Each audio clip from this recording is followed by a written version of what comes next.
Айнұр қаланың қызы. Жасынан ақылды ерке болғанымен, шаруаға епсіз болып өсті. Көзінің қарашығындай болған жалғыз қызын анасы көп жұмсамай, аялап, мәпелеп өсірді. Алайда ақылды ана қызының жан дүниесінің жұтаң болмауын бірінші орынға қойып, оны жастайынан кітап оқуға баулыды. Зерделі де зерек, рухани жағынан толысқан ерке қыз бойжеткен соң өз бақытын ауылдан тапты.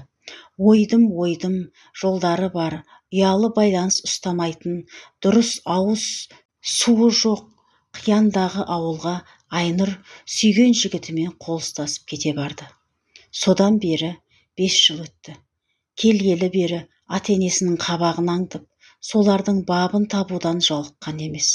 Қолынан көп нәрсе келмейтін ол алғашында бүлдіріп, күйдіріп, жандырып жүріп, бәрін үйреніп алды. Сиыр сауа алмай, көзін көгертті, ошаққа нан жабам деп қолын күйдірді. 40 тесік қылып, еттің нанын жайды. Бірақ Айнұр жасыған жоқ. Қалайда бәрін үйренем деп алға талпынды. Нәтижесінде аз уақыттың ішінде 5 аспап келін атанды.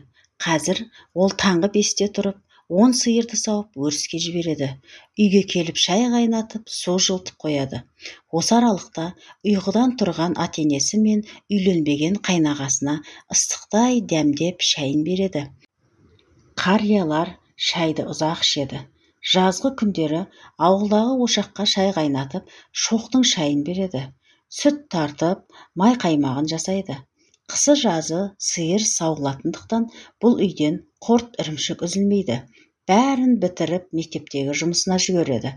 Мұғалім болып жұмыс жасайтын ол мектепте де алғыр ұстаздардың қатарында. Сыныптай сырғыған осы уақыт аралығында 3 баланың анасы атанды.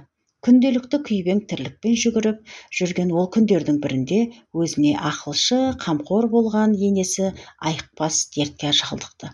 Бір-біріне үйелмен-сүйелмен болған 3 баланың қасына енесі 4-ші болып қосылды. Бірақ Айнұр бұл жолда шыдамдылық пен табандылықтың шынайы үлгісін көрсетті. Анасы ауырып қалды дегенді естіп, қала маңында тұратын үлкен қызы жылап еңіреп жетті. Бір аптадай қасында болып, жуындырып, шайындырып, шашын тарап, тамақ беріп, жүгіріп жүрді. Бірақ кетерінде анасының құлағындағы алтын сырға мен алтын жүзікті өзімен бірге ала кетуді ұмытпады. Сөйтіп күндер өтті. Көрші ауылда тұратын ортаншы қызы бала шағасымен анасын бағуға келді. Ол да үйдегі жалғыз келін Айнұрға болысқан болып, анасын қарап, жанашырлық танытты. 10 күндей жатқан соң, ортаншы қызы да кетерінде анасының қобдишасын ашып, алтын күміс әшекейлерінің біразын өзімен алып кетті. Күнде келіп шай ішіп кететін ауылда тұратын кіші қызы да қалған алтын бұйымдарын өзімен алып кетті. Қобдишада жалғыз ғана қызыл көзді алтын сақина қалды. Ертеңгі күні енесіне ас алып келген Айнұр оның теріс қарап, бүк түсіп, тұншығып жылап жатқанын көрді. Көз жасын тия алмаған кейуана, 3 қызым бар деп мақтанушы едім. Бірақ 3-еуінің сенің қолыңа су құя алмайтынын көріп, қарным ашып тұр. Қыздарымның өресі осыншалық тар бола ма? Мені ас түсіме түсіп, шын көңілмен баққан сен ғанасың, бақытты бол. Балаларың да өзің сияқты парасат пайымы бек боп өссін деп фатихасын берді. Түскі шайға келген кенже қыз шай үстінде анасының қобдишасында қалған жалғыз алтын сақина келінге тиеселеген, анасын адал бағып жүрген Айнұр екендігін айтып, енді ешкімнің ол сақинаға тиіспеуін сұрады. Жүзін төмен салған Айнұр, мен апамды алтын үшін бағып жүрген жоқпын, бұл менің келіндік парызым. Ол кісі әлі жазылып кетеді, бәрі Алланың қолында. Маған ол кісінің фатихасы да жетеді деп, шай құймақ болып атасының кесесіне қол созған еді. Көзінен парлап аққан жасын көрсеткісі келмеген күйі үлкен кісі үнсіз ғана дастархан басынан тұрып кете барды. Санаулы күндерін өткізіп жатқан ана төбеге қарап ойланып жатып, 3 қызы мен келінін салыстырды.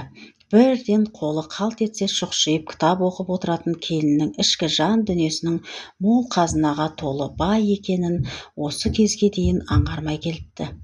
Байқап қараса, Қыздарын жалт жұлт еткен жалтырақ дүниелерге құмар қылып тәрбиелеген өзі екен. Өзінің материалдық құндылықтарға ғана мән беріп, олардың рухани жұтаңдығын ескермегенін кеш түсінді.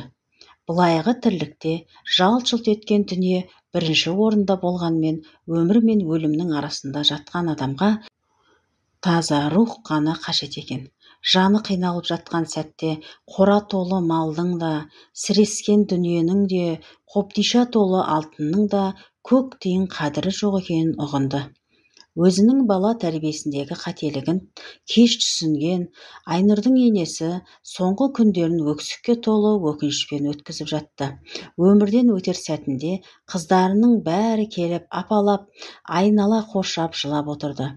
Көздерінен тарам-тарам жас ағып жатқанымен, үш қызының да санасында анасынан қалған өзге де бағалы заттарды бөлісіп алу жоспары тұрды.